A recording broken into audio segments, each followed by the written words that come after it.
Hello everyone, आज हम लोग रिफ्रैक्शन ऑफ लाइट चैप्टर के बेसिक फार्मूले और उस फार्मूले पर बेस्ड जितने भी न्यूमेरिकल्स हैं जीरो लेवल से शुरू करने वाले हैं। तो इस चैप्टर में जो सबसे बेसिक फार्मूला है वो हमारा रिफ्रैक्टिव इंडेक्स का है। रिफ्रैक्टिव इंडेक्स जिसका सिंबल म्यू भी होता है और एन भी लिखा जाता है। तो रिफ्रैक्टिव इंडेक्स का जो फॉर्मूला होता है वो रेशियो है speed of light in vacuum to the speed of light in a medium. Refractive index का सिंबल म्यू भी होता है, एन भी होता है। हमने यहाँ पर फॉर्मूला लिख लिया है। एन का फॉर्मूला C/V, वेयर C जो है speed of light in vacuum में, जिसकी वैल्यू होती है 3 × 10⁸ मीटर पर सेकेंड, और एयर जो है उसका रिफ्रैक्टिव इंडेक्स 1 के इक्वल होता है, अप्रॉक्स 1 ही होता है। इसलिए वैक्यूम के लिए या एयर के लिए, दोनों के लिए हम रिफ्रैक्टिव इंडेक्स 1 लिखते हैं। ठीक है, यहाँ पर लाइट जो है वो एयर कहिए या इसको वैक्यूम कहिए, क्योंकि दोनों के लिए हम लोग रिफ्रैक्टिव इंडेक्स का वैल्यू 1 लेते हैं। तो यहाँ से यह किसी मीडियम में इंटर किया है जिसका रिफ्रैक्टिव इंडेक्स म्यू है और उस मीडियम में स्पीड ऑफ लाइट v है। तो n = फार्मूला हो जाता है, इस मीडियम का रिफ्रैक्टिव इंडेक्स का फार्मूला हो जाता है C/V। अब यहाँ पर पॉइंट ये है, refractive index speed of light in vacuum और speed of light in medium, मतलब दोनों स्पीड का रेशियो है। तो स्पीड का रेशियो है, इसलिए रिफ्रैक्टिव इंडेक्स जो होता है वो यूनिटलेस होता है। रिफ्रैक्टिव इंडेक्स इज यूनिटलेस, इसकी कोई यूनिट नहीं होती है। नेक्स्ट है स्नेल्स लॉ। जस्ट इमेजिन कि लाइट किसी एक मीडियम से इस तरह इस सरफेस से अगर किसी दूसरे मीडियम में इस तरह से इंटर कर जाता है। अब इस मीडियम का रिफ्रैक्टिव इंडेक्स μ1 कंसीडर करते हैं और इस मीडियम का रिफ्रैक्टिव इंडेक्स μ2 कंसीडर करते हैं। तो यहाँ पर यह जो एंगल ऑफ इंसिडेंट क्रिएट कर रहा है यह I कंसीडर कर लिए, और एंगल ऑफ रिफ्रैक्शन की जो वैल्यू है यह R कंसीडर कर लिए। तो स्नेल्स लॉ कहता है कि इस मीडियम का refractive index μ1 × sin I equal to दूसरे मीडियम का रिफ्रैक्टिव इंडेक्स μ2 × sin R। यह होता है हमारा स्नेल्स लॉ। अब इसको रेशियो के रूप में लिख लें तो sin I/sin R is equal to हो जाता है फार्मूला μ2/μ1। अब इमेजिन कर लें कि यहाँ पहले वाला मीडियम एयर हो तो इसकी वैल्यू 1 हो जाएगी। तो when light travels from air to other medium, तो स्नेल्स लॉ क्या बनेगा, यहाँ पर लिख सकते हैं when light enters in a medium from air.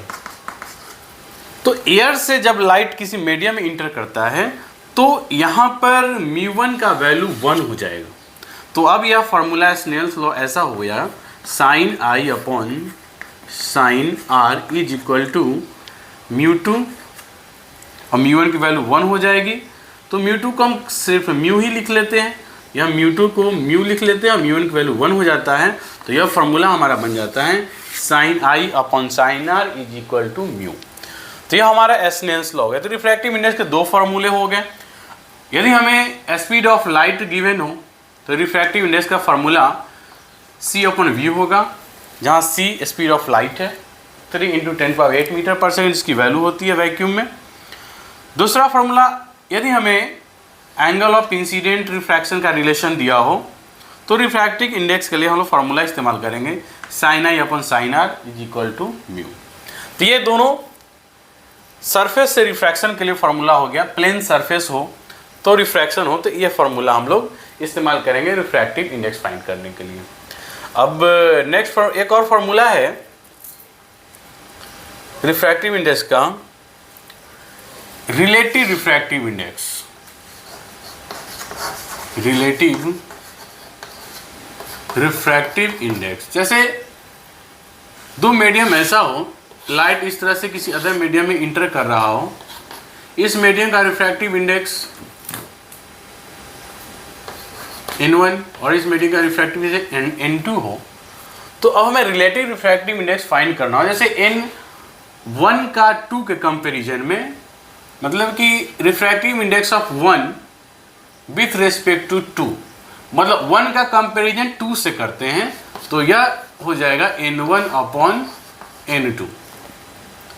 और अगर हमें n2 का 1 के कंपैरिजन में निकालना हो तो फॉर्मूला हो जाएगा n21 is equal to n2 upon n1। अब रिफ्रैक्टिव इंडेक्स और वेलोसिटी के रिलेशन का भी फॉर्मूला आता है। तो जस्ट इमेजिन कि जिस मीडियम में वेलोसिटी v1 और इस मीडियम में वेलोसिटी v2 हो, तो अब यह फॉर्मूला जो हो जाएगा n12 is equal to n1 upon n2।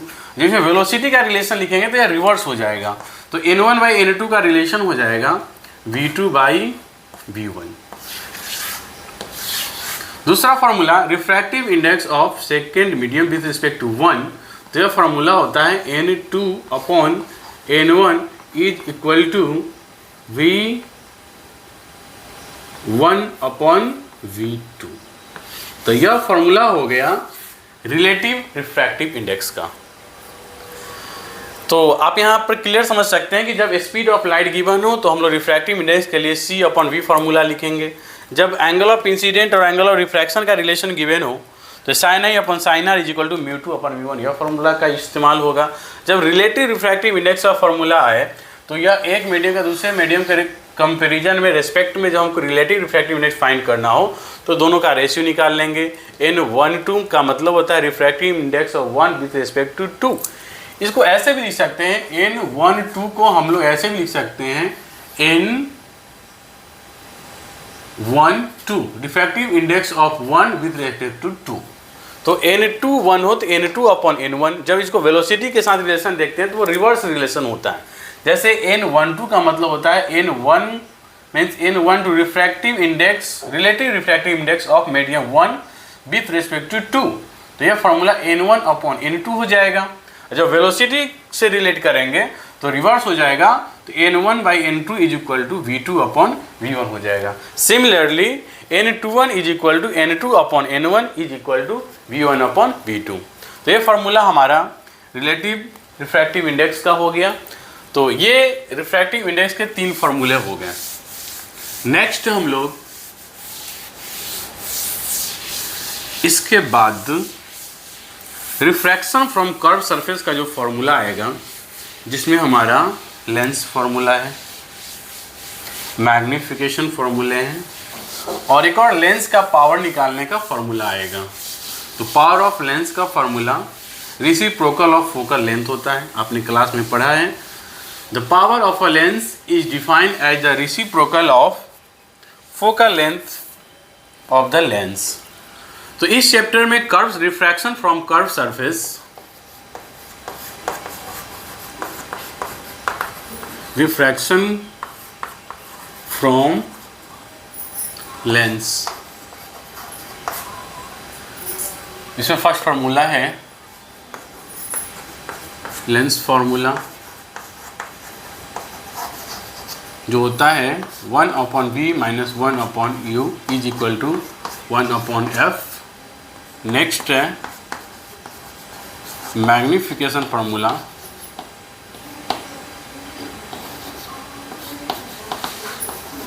यह है m is equal to height of image to the height of object is equal to plus v upon u, means image distance और ऑब्जेक्ट डिस्टेंस का ratio.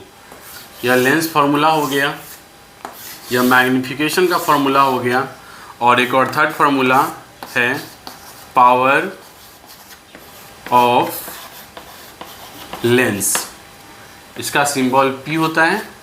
Power of lens का formula P equal to 1 upon F, और F जो है यहाँ पर in metre होना चाहिए SI सिस्टम में। तो पावर ऑफ लेंस का ऐसे यूनिट हो जाएगा power of lens SI unit of power of lens, यह हो जाएगा डाइऑप्टर। इसको कैपिटल D सिंबॉलिकली लिखते हैं। यह पावर ऑफ लेंस हो गया। अब यह पावर ऑफ लेंस डिपेंड करता है यह फोकल लेंथ पर। अगर फोकल लेंथ पॉजिटिव होगा तो पावर ऑफ लेंस भी पॉजिटिव होगा, फोकल लेंथ निगेटिव होगा तो पावर ऑफ लेंस भी निगेटिव होगा। तो हम लोग जो ग्लासेस ऑप्टिकल्स जो पहनते हैं उसका जो पावर होता है वो यही पावर होता है, वो फोकस के अकॉर्डिंग एडजस्ट करता है।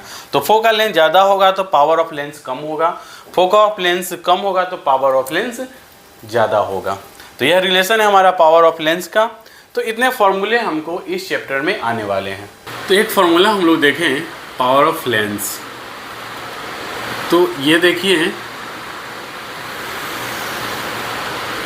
यह हमारा, सॉरी ये मिरर बन गया, हम साइन कन्वेंशन को समझ लेते हैं।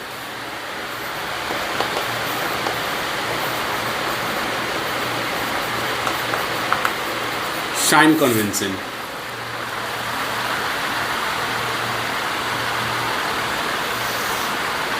यह हमारा कॉन्वेक्स लेंस है।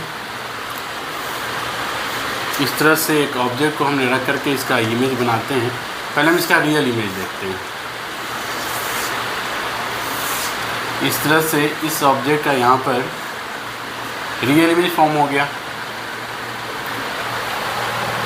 एक कॉनकेव लेंस में देखते हैं।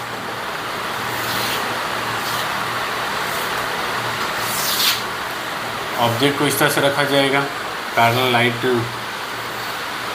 इस तरह से डाइवर्स हो जाएंगे, इसके फोकस पीछे मिलेंगे और इस तरह से एक डायरेक्ट लाइन जाएगा सेंटर, ऑप्टिकल सेंटर से, और इस तरह से यहाँ पर वर्चुअल इमेज फॉर्म करेगा।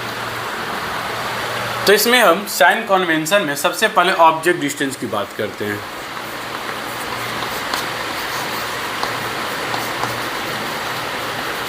ऑब्जेक्ट डिस्टेंस u होता है।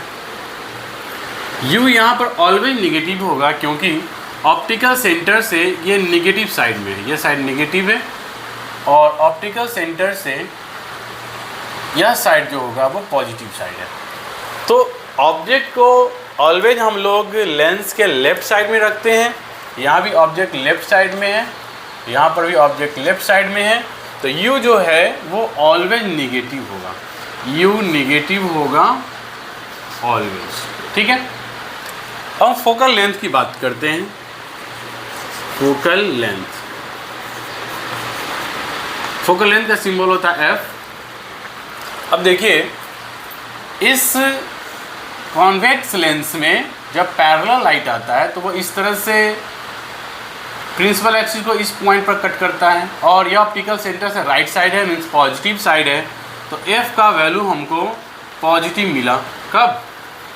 जब लेंस हमारा कॉन्वेक्स है। यह लेंस हमारा कॉन्वेक्स है और यह लेंस कॉनकेव है। तो कॉन्वेक्स लेंस के लिए फोकस पॉजिटिव हो गया, और F की वैल्यू इसमें देखिए तो पैरेलल लाइट डाइवर्ज कर गया और ये फोकस इसका पीछे निगेटिव साइड में मिल रहा है। यह फोकस, इसका मतलब फोकल लेंथ निगेटिव होगा, और ये किसके लिए होगा? यह होगा कॉनकेव लेंस के लिए।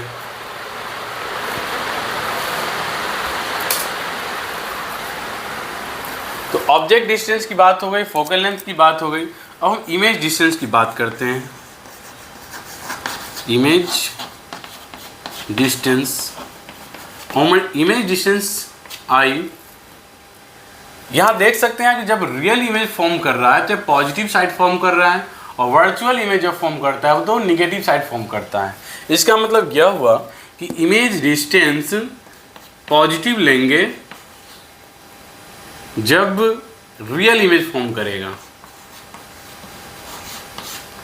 और इमेज डिस्टेंस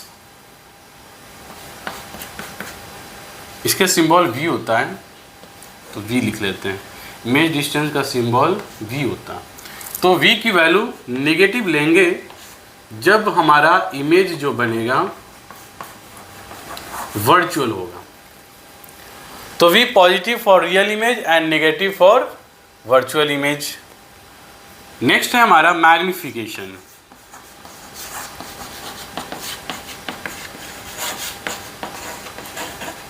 मैग्निफिकेशन का सिंबल M होता है। अब मैग्निफिकेशन का फॉर्मूला है height of image, M is equal to height of image upon height of object. अब यहाँ पर देखिए, तो जब रियल इमेज फॉर्म कर रहा है तो ऑब्जेक्ट अपवर्ड होगा और इमेज डाउनवर्ड होगा। इस केस में M का वैल्यू या पॉजिटिव है, ऑब्जेक्ट इमेज नेगेटिव है, तो पॉजिटिव बाय नेगेटिव या वैल्यू नेगेटिव आता है। तो M की वैल्यू नेगेटिव होगी या रियल होती है, और जब M का वैल्यू हम लोग पॉजिटिव लेंगे जब इमेज वर्चुअल होगा। ठीक है, यही आते हैं। तो एक चीज़ समझना यह है कि मिरर में और लेंस के साइन कन्वेंशन में U दोनों में कॉमन है। इसको हम कंपैरिजन मिरर से करें तो ये कॉमन है। आपका फोकल लेंथ भी कॉमन है। जैसे कि ये कॉन्वेक्स लेंस है, अगर हम कॉन्वेक्स मिरर बनाएं तो इस तरह का मिरर होगा, इसमें पैरेलल लाइट आएगा, वो इस तरह से जाएगा, तो फोकस इसका भी पॉजिटिव साइड होता है। तो कहने का मतलब ये है कि चाहे वो लेंस हो या मिरर हो, नेचर अगर कॉन्वेक्स का है तो फोकल लेंथ हमारा ऑलवेज पॉजिटिव होगा, और नेचर कॉनकेव का होगा। तो यहाँ देख सकते हैं कॉनकेव लेंस का फोकस नेगेटिव है, कॉनकेव मिरर बना दें तो पैरेलल लाइट इस तरह से आता है, तो फोकस इसका भी नेगेटिव होता है। तो आपको ये बात माइंडसेट कर लेनी है कि ऑब्जेक्ट डिस्टेंस और फोकल लेंथ, ये दोनों, चाहे वो क्वेश्चन लेंस का हो या मिरर का हो, दोनों में ये चीज़ें कॉमन रहेगी। केवल बदलेगा आपका इमेज डिस्टेंस। V का वैल्यू ही केवल बदलता है। आपका मैग्निफिकेशन का कॉन्सेप्ट साइन कन्वेंशन के लिए भी वही रहेगा। तो केवल याद आपको ये रखना है इमेज डिस्टेंस के बारे में कि यह इमेज डिस्टेंस जो मिरर में निगेटिव होता है रियल इमेज के लिए, वो वर्चुअल इमेज के लिए निगेटिव हो जाता है लेंस में। पॉजिटिव होता है लेंस में रियल इमेज के लिए, बट पॉजिटिव इमेज डिस्टेंस जो होगा वो मिरर में वर्चुअल इमेज के लिए होगा। तो क्लियर है, ऑब्जेक्ट डिस्टेंस, फोकल लेंथ और मैग्निफिकेशन, इसके साइन में कोई चेंजिंग नहीं आती है। मिरर और लेंस के प्रॉब्लम्स को बनाने के दौरान केवल बदलता है तो इमेज डिस्टेंस भी बदलेगा, और ये मिरर में रियल इमेज के लिए V नेगेटिव हो जाता है। जैसे आपको हम यहाँ पर दिखा दें कि यह कॉनकेव मिरर है, यह ऑब्जेक्ट इस तरह से प्लेस्ड है, यह पैरेलल लाइट आएगा वो इस तरह से जाएगा, और एक सेंटर से लाइट जाएगा, तो रियल इमेज इस तरह से फॉर्म करेगा। इसी में अगर वर्चुअल इमेज फॉर्म कराना हो तो कॉन्वेक्स मिरर में देख लेते हैं। तो इस तरह से ऑब्जेक्ट है, पैरेलल लाइट इस तरह से जाएगा, इसका फोकस आगे मिलेगा और एक डायरेक्ट पोल पर या पॉइंट जाएगा, और इस तरह से हमको जो है ये वर्चुअल इमेज बनेगा। तो आप देख सकते हैं कि जब मिरर में रियल इमेज बनता है तो वो मिरर के फेस के सामने होता है, और virtual image behind the mirror होता है। मीन्स कि मिरर में जब वर्चुअल इमेज फॉर्म कर रहा है तो पॉजिटिव साइड में बन रहा है, और रियल इमेज मिरर में जब फॉर्म कर रहा है तो ये निगेटिव साइड फॉर्म कर रहा है, और लेंस में जब रियल इमेज फॉर्म कर रहा है तो ये पॉजिटिव साइड फॉर्म कर रहा है, और लेंस में जब वर्चुअल इमेज फॉर्म कर रहा है तो निगेटिव साइड। तो क्लियर है कि कॉन्वेक्स लेंस में, मीन्स कॉन्वेक्स क्या, लेंस कॉनकेव हो या कॉन्वेक्स हो, इसमें जब वर्चुअल इमेज बनेगा तो वो निगेटिव साइड होगा, और मिरर में जब वर्चुअल इमेज बनेगा तो पॉजिटिव साइड होगा। लेंस में जब रियल इमेज बनेगा तो पॉजिटिव साइड होगा, और मिरर में जब रियल इमेज बनेगा तो ये मिरर के फेस पर होगा, फेस के साइड होगा, फ्रंट पर होगा। तो क्लियर हो गया, केवल V का साइन चेंज होता है साइन कन्वेंशन में मिरर और लेंस के प्रॉब्लम को सॉल्व करते समय। U, F और M में कोई चेंजेज नहीं आते हैं। क्लियर है।